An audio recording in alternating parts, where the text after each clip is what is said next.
Reciban un cordial saludo. El día de hoy vamos a hablar acerca de un tema que se llama consejería genética. Bueno, en este momento les voy a compartir la presentación. Bueno, vamos a comenzar primero hablando de qué se trata la consejería genética. Perdón. Bueno, entonces espérenme un momento, solo quiero cargar la presentación acá, que no me parece.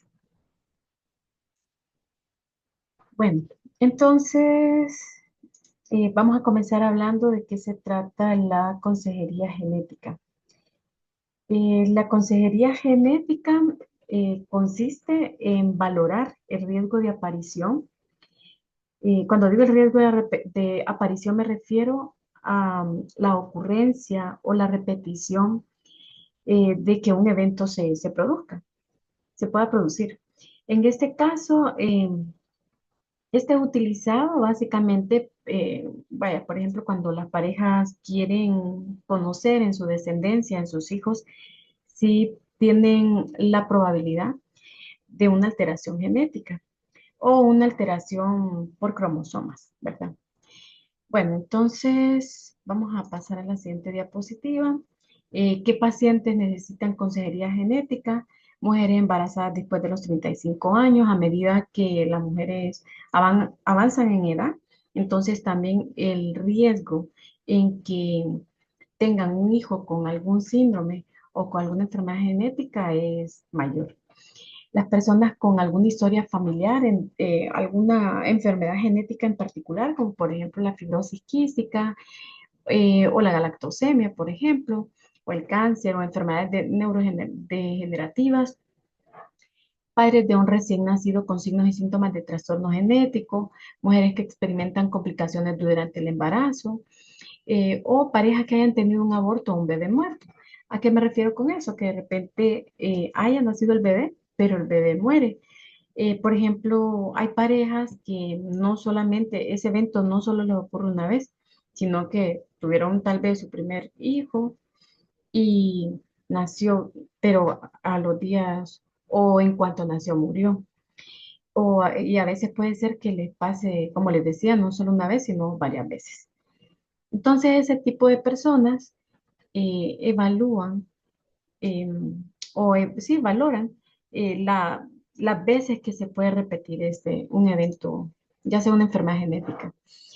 También la consejería genética la utilizan las personas, por ejemplo, para evaluar el riesgo de aparición de cáncer o enfermedades de retraso mental o enfermedades cardíacas o tener presión arterial elevada o asma o defectos del nacimiento o abortos o bebés muertos. O también hay personas que les pasa eso, que de repente salen embarazadas y tienen un aborto, y pueden tener varios embarazos y tener siempre un aborto y de repente no lograr que ese bebé nazca. Entonces también este tipo, eh, la consejería genética sirve para eso.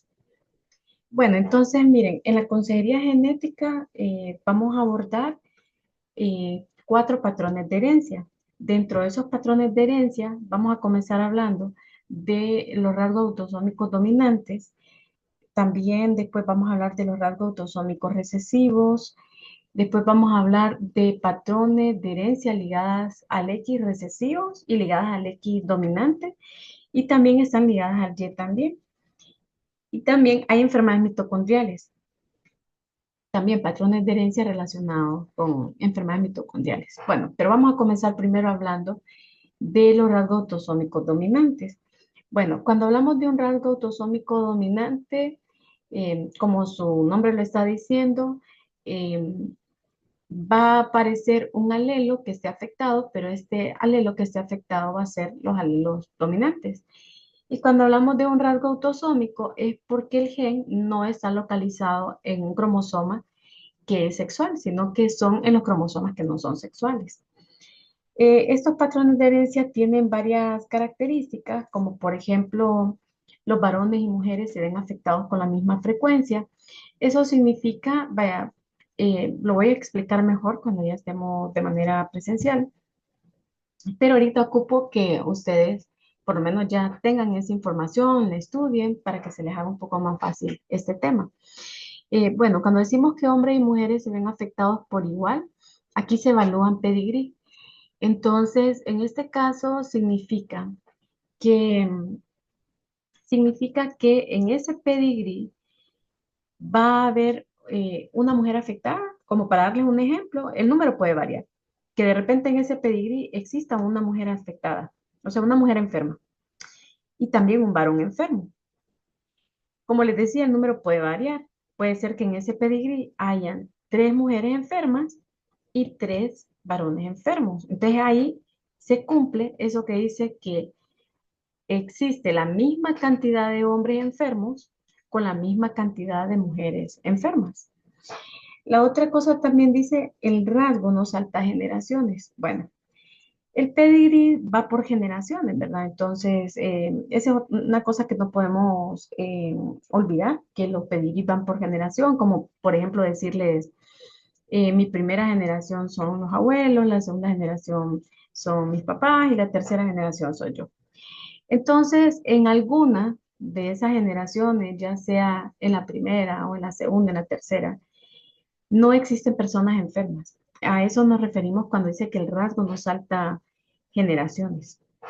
O sea que en esa generación, por ejemplo, puede ser que en la primera generación no haya ninguna persona enferma, en la segunda sí, en la tercera sí, pero desde el momento que una generación no fue afectada, entonces ese rasgo es considerado un rasgo recesivo. Miren, por ejemplo, estas dos primeras características, como hombres y mujeres se ven afectados por igual o con la misma frecuencia, esa primera característica me sirve para identificar que es un patrón de herencia autosómico, porque los patrones de herencia autosómicos tienen esa característica. Y la segunda característica, que es los rasgos no saltan generaciones, me sirve, es una pista básicamente para determinar si ese patrón de herencia es dominante o es recesivo. Por ejemplo, en los rasgos recesivos es donde se van a saltar generaciones. Los rasgos dominantes no. En los rasgos dominantes, todas las generaciones van a haber personas enfermas. La otra cosa también es que dice que nacen niños afectados de padres afectados. O sea, para que un niño nazca enfermo, cuando decimos afectados, me refiero a personas enfermas, es porque los papás están enfermos. Más de alguno está enfermo. Eso se dice así, o sea, pareciera así como ilógico, pero las enfermedades recesivas, a veces hay niños enfermos y los papás no están enfermos. Entonces, por eso aquí lo menciona. Y sin padres afectados no hay niños afectados. O sea, en los rasgos dominantes, si los papás están sanos, los niños están sanos. Pero si los papás están enfermos, los niños van a estar enfermos. Esa sería así como, y algo bien importante que quiero mencionarles, que estas características, por ejemplo, en la presentación ustedes van a ver como unas flechas. Esa flecha, lo que quiero decirles con esa flecha es que esas características son importantes para poder entender, básicamente serían como las reglas del ejercicio, de los ejercicios que después vamos a hablar. Bueno, hay un grupo de enfermedades que están dentro de esta categoría de patrones de rasgos autosómicos dominantes. En este caso, por ejemplo, no quiere decir que solo existan estas. Si averiguamos un poquito más, vamos a ver que hay más enfermedades, pero esas serían así como las que con más frecuencia vamos a encontrar, como por ejemplo la condroplasia, que la condroplasia es, si pudiera decirlo de manera así como sencilla, es enanismo. Es cuando las personas tienen enanismo. O sea, está relacionado con un trastorno de crecimiento en los huesos y el gen mutado es un gen que se llama FGFR3. Después tenemos lo que se llama la polidactilia, que la polidactilia es cuando las personas nacen con más dedos, ya sea en la mano, o dedos de la mano o dedos del pie. Después está otra enfermedad que se llama Marfa, que es una enfermedad de ligamentos, tendones y cartílagos. Aquí, por ejemplo, estas personas tienen características de son personas altas, con brazos bien largos, piernas bien largas. Estas personas tienen problemas en sus ojos, en su corazón, en sus vasos sanguíneos y en sus huesos.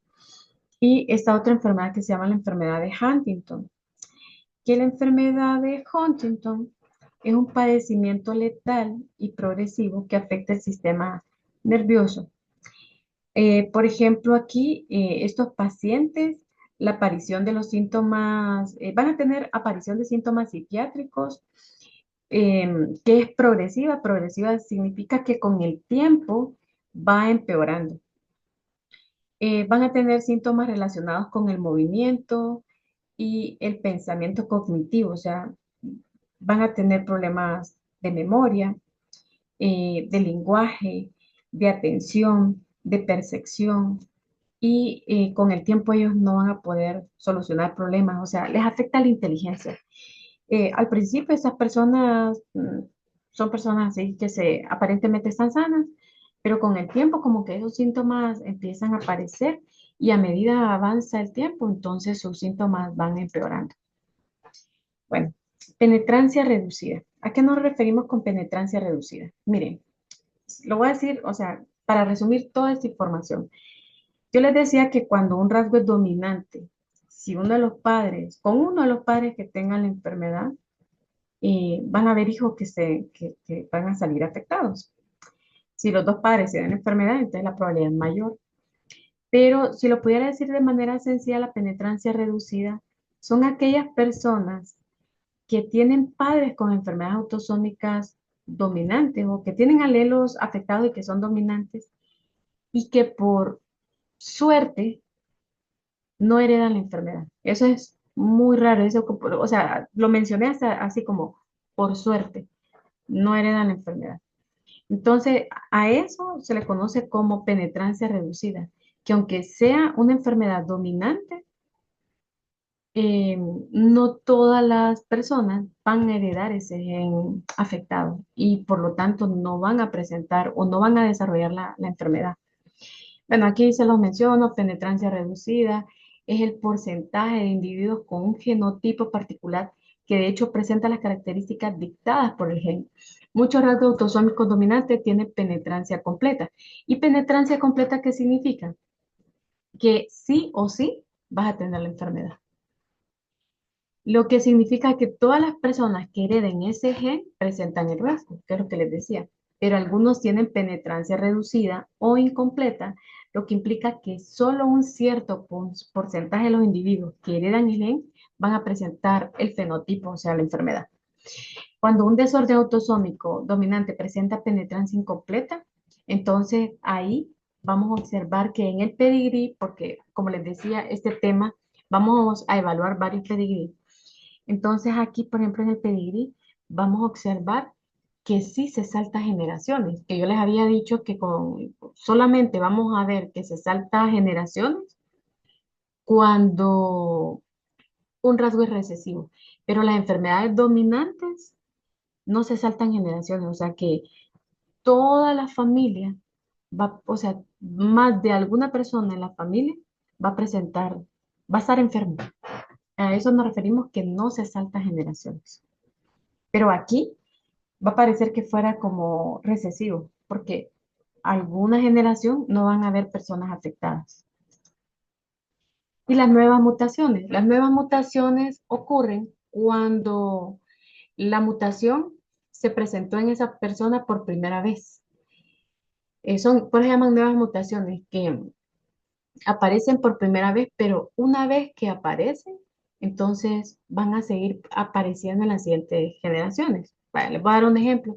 Tuve una alumna que tenía, ella me comentó que ella tenía una hermana con enanismo, o sea, con acondroplasia, pero que de la familia de ella, o sea, los papás, sus hermanos, no había nadie con acondroplasia, sus abuelos no había nadie, a tal grado que a la hermanita de esta alumna la llevaron al extranjero para hacerle pruebas genéticas, para hacer también consejería genética.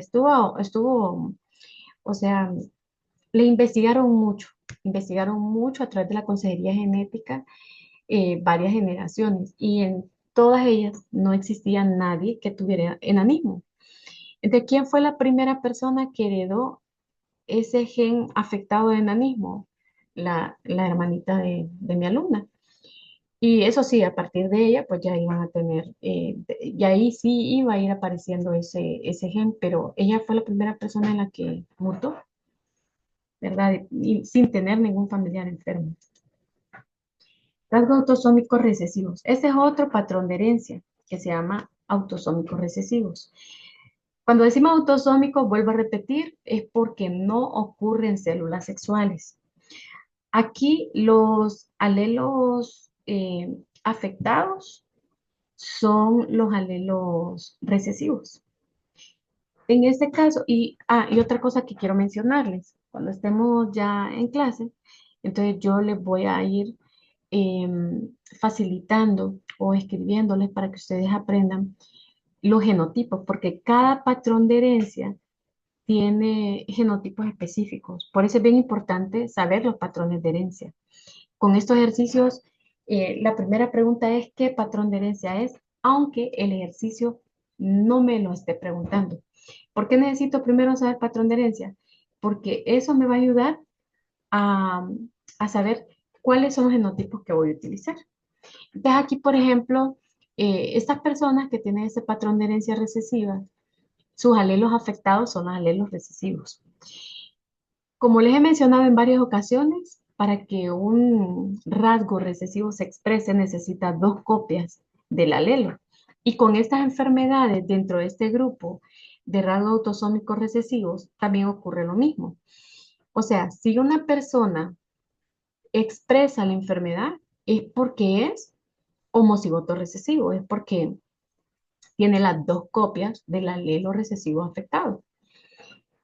Al igual que el caso anterior, está localizado, como les decía, en los cromosomas que no son sexuales y las características de este patrón de herencia, que esas, vuelvo a repetir, son básicas para entender ese ejercicio y hay que aprenderla bien, es que aquí vamos a ver que la misma cantidad de hombres afectados es igual a la misma cantidad de mujeres afectadas. Repito, si hay 3 varones afectados, van a haber 3 mujeres afectadas. Como les digo, ese número puede variar. Eso lo vamos a observar en el pedigrí, ¿verdad? Que de hecho en el pedigrí, haciéndole un recordatorio, una mujer afectada es un círculo sombreado en negro, un varón afectado es un cuadrado sombreado en negro. Eso representa una persona que está afectada.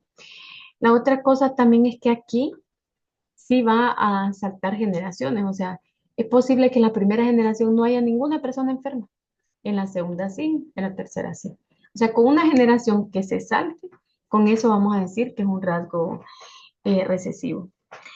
Y nacen niños afectados de padres no afectados. Aquí vamos a observar que un hijo está enfermo, pero los padres no están enfermos.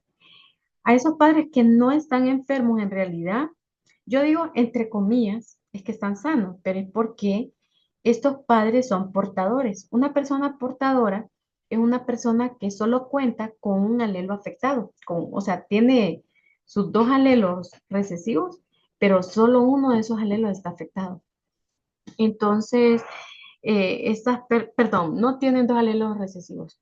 Son heterocigotos estas personas. Corrijo esa parte, son heterocigotos.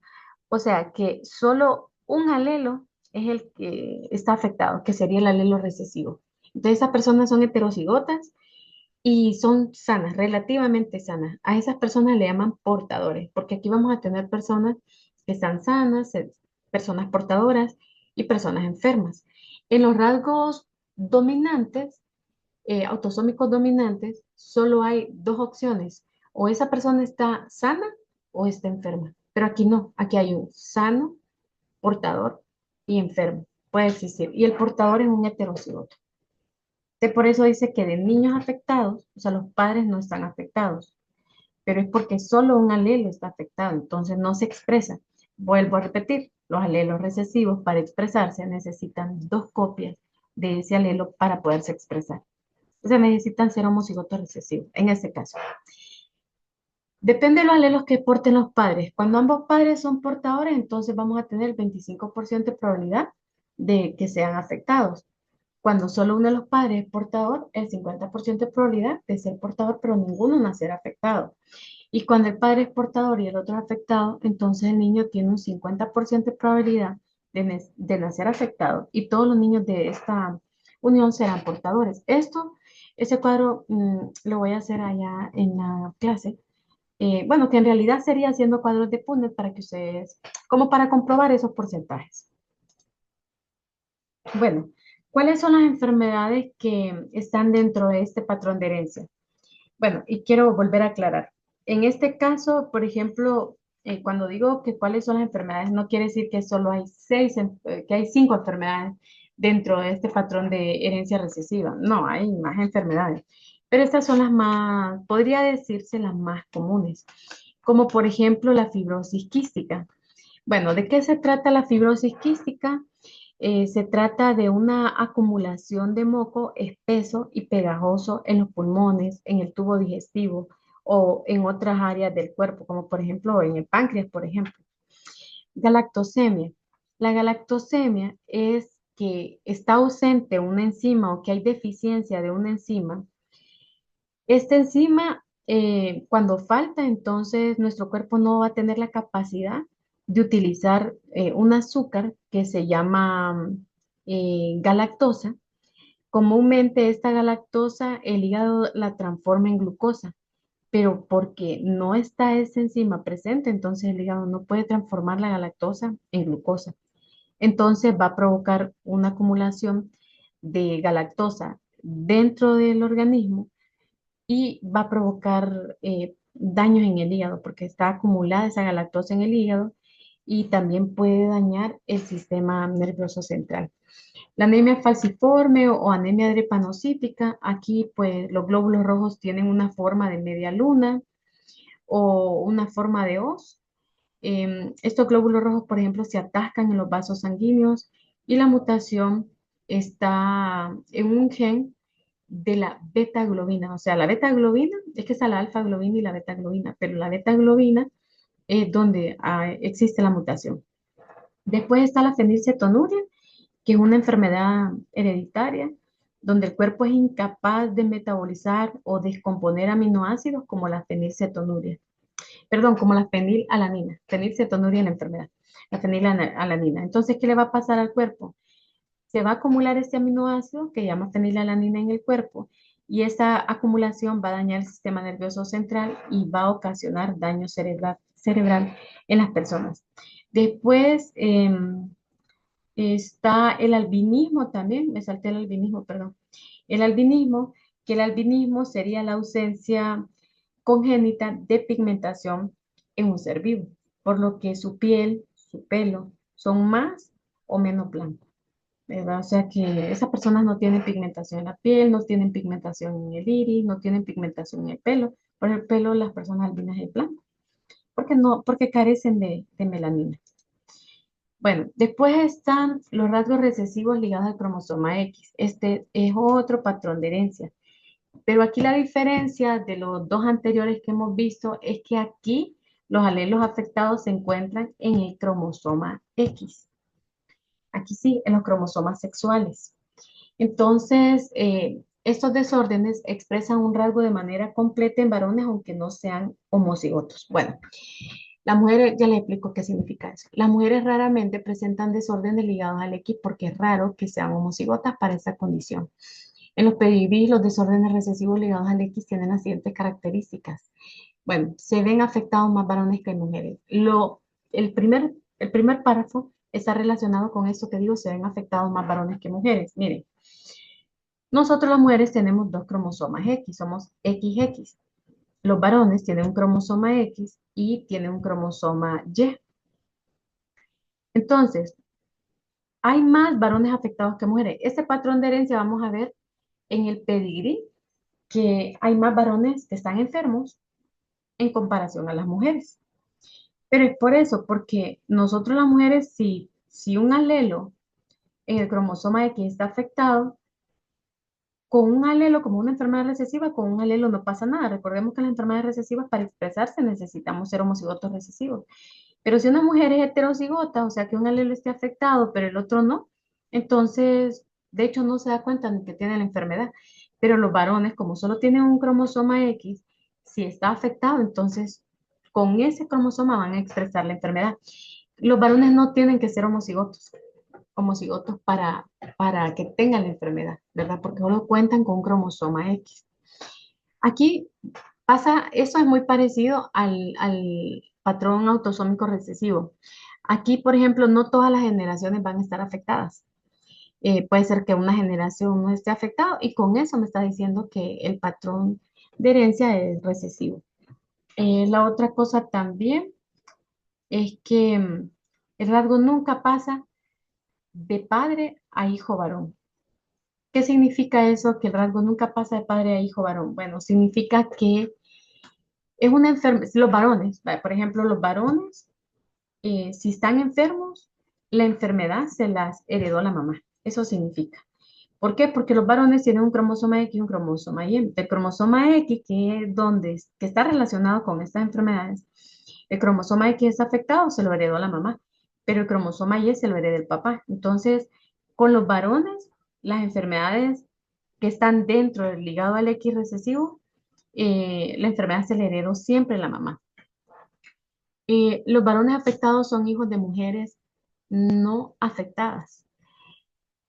A veces, por ejemplo, los varones que están afectados, eh, las mamás no están enfermas, son portadoras, la mayor parte de las veces son portadoras. Y una persona portadora con rasgos recesivos es una persona que no va a presentar la enfermedad y a veces no se da cuenta. Por ejemplo, yo conocí a alguien que tenía hemofilia, que es una enfermedad donde las personas tienen problemas para coagular. Y la mamá era la mamá fue la que le heredó la hemofilia al varón. La mamá nunca presentó hemofilia, pero el niño sí. La cosa es que, no sé, una vez le dio apendicitis al niño, le hicieron una cirugía y resulta que, lógico, estas personas tienen problemas para coagular y no sabían que era hemofílico y de emergencia le hacen la cirugía y pues murió por una hemorragia, ¿verdad? Entonces ahí pues ya le hacen estudios al otro hermanito del niño para ver que si tenía él también la enfermedad, ¿verdad? Porque dieron cuenta que el niño, cuando le hicieron la autopsia y todo eso, se dieron cuenta que el niño murió porque, o sea, le dio esa hemorragia porque era hemofílico y no se daban cuenta. Y como la mamá no presentaba la enfermedad, entonces hasta cierto punto no se enteraba. Bueno, este es un pedigrí, como lo que vamos a analizar son pedigrí. Este pedigrí es de la reina Victoria, que era una mujer que podemos observar en el pedigrí, sobre todo en la primera generación, donde dice Victoria y Edward.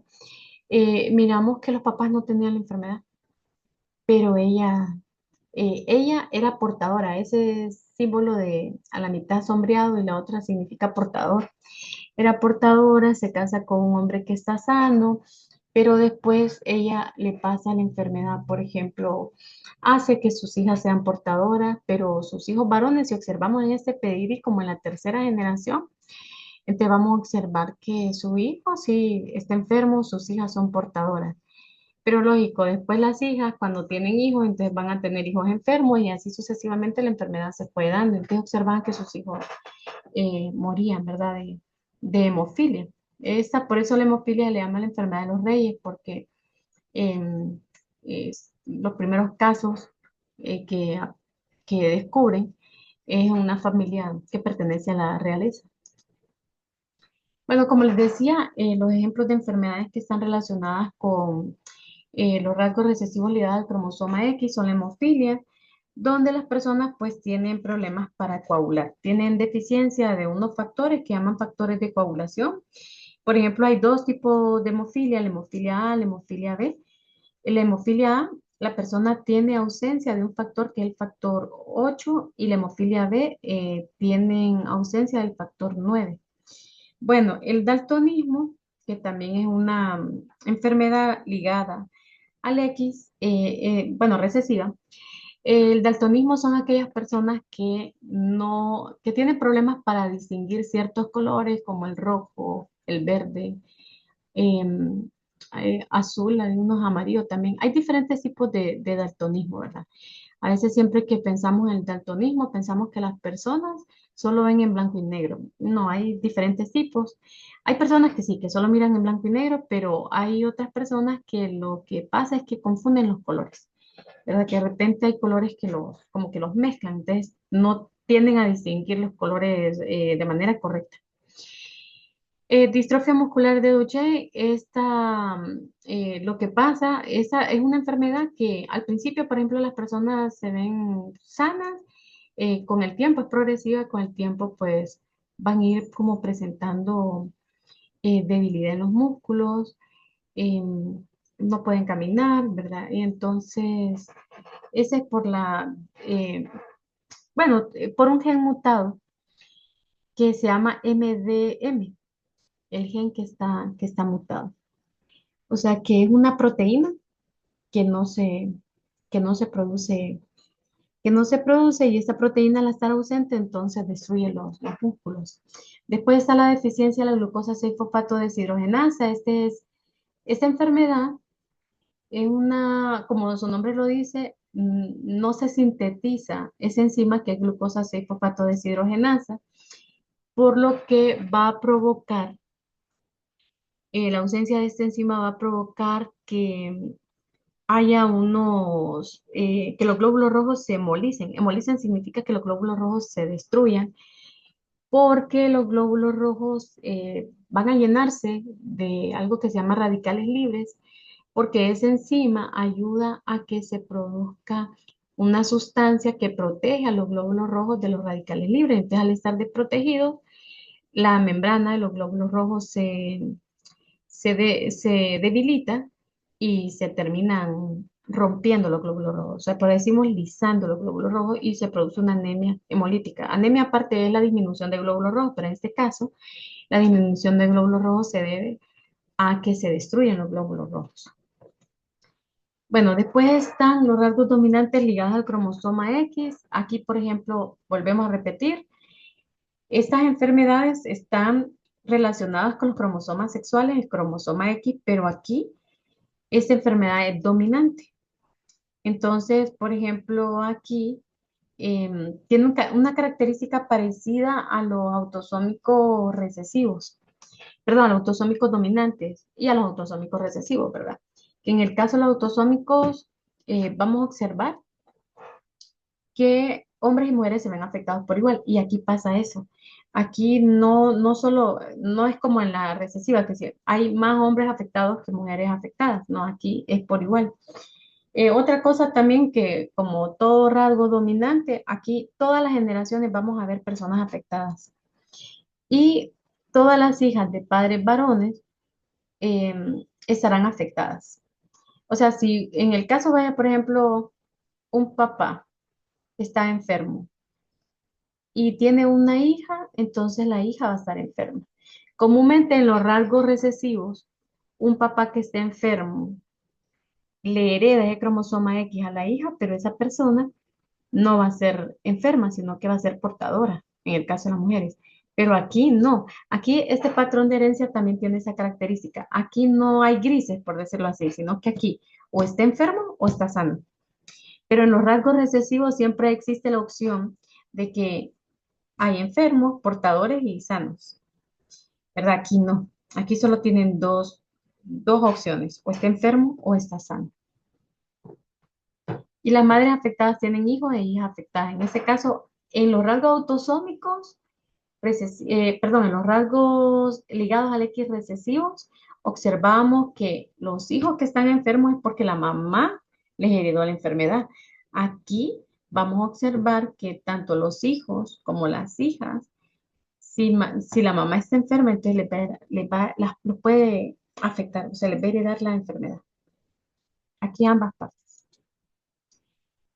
Bueno, aquí podemos observar un ejemplo de un rasgo autosómico, un rasgo ligado al X dominante, donde la mujer está enferma. Estos son los genotipos que yo les decía, espérenme que no tengo lapicito.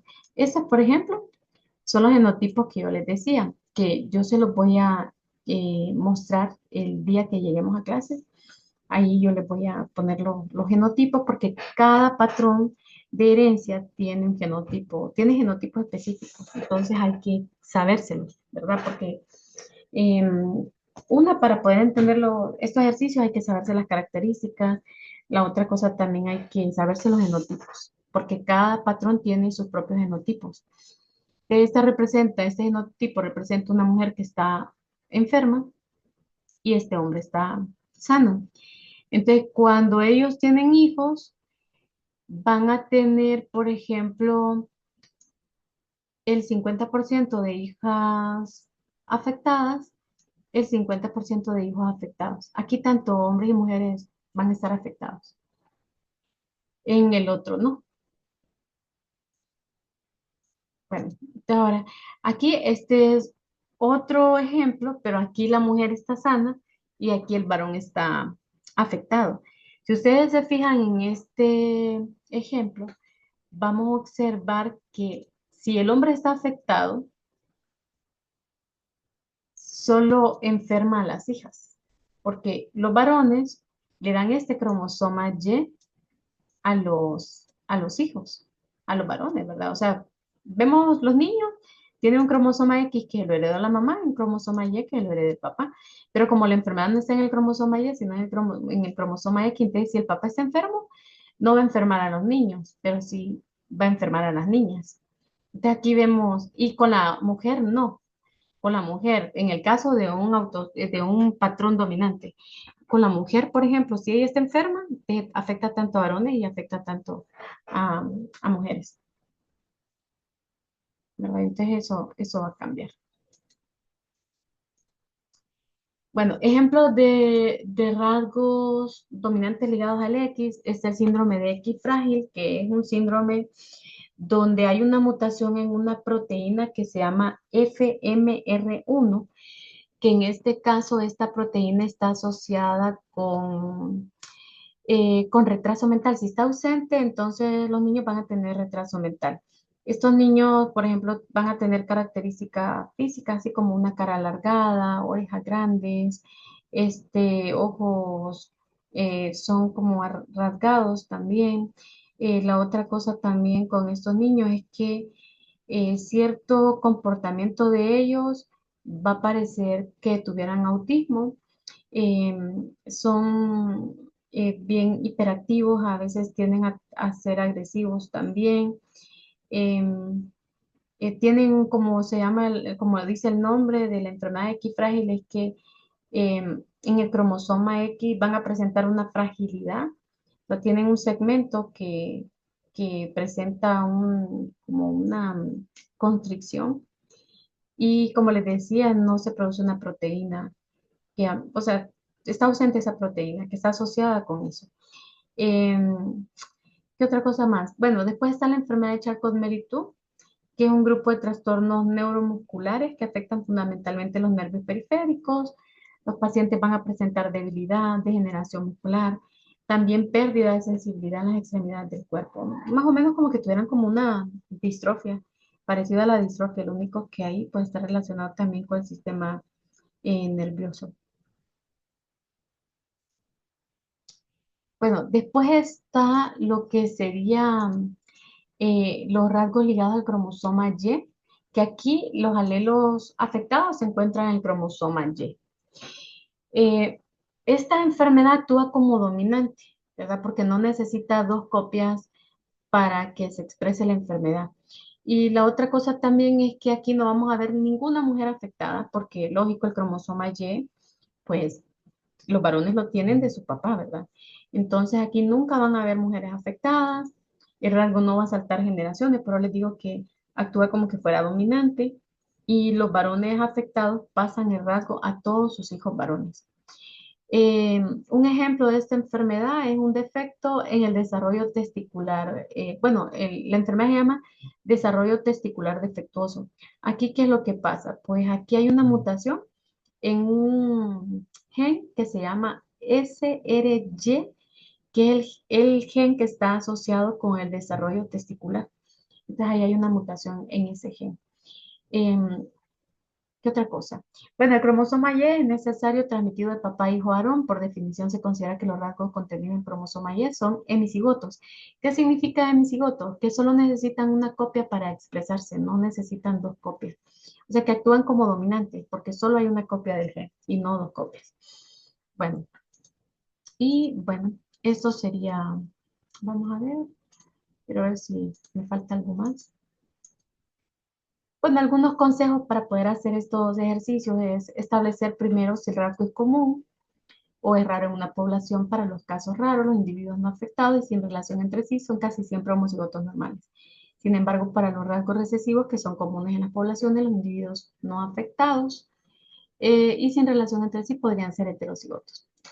Hay que establecer, por ejemplo, lo que yo les decía, si este rasgo es dominante o recesivo, y la clave ahí es si se saltan generaciones.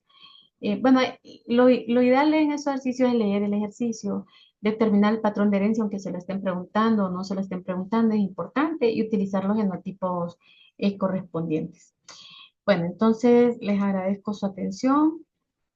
Como les decía, por favor, esta presentación yo la voy a, la voy a publicar, pero igual queda aquí la grabación y el día, eh, cuando ya nos miremos en clases, entonces ahí vamos a hacer una pruebita y sobre la teoría. Cualquier duda estoy a la orden. Que pasen un excelente día. Gracias.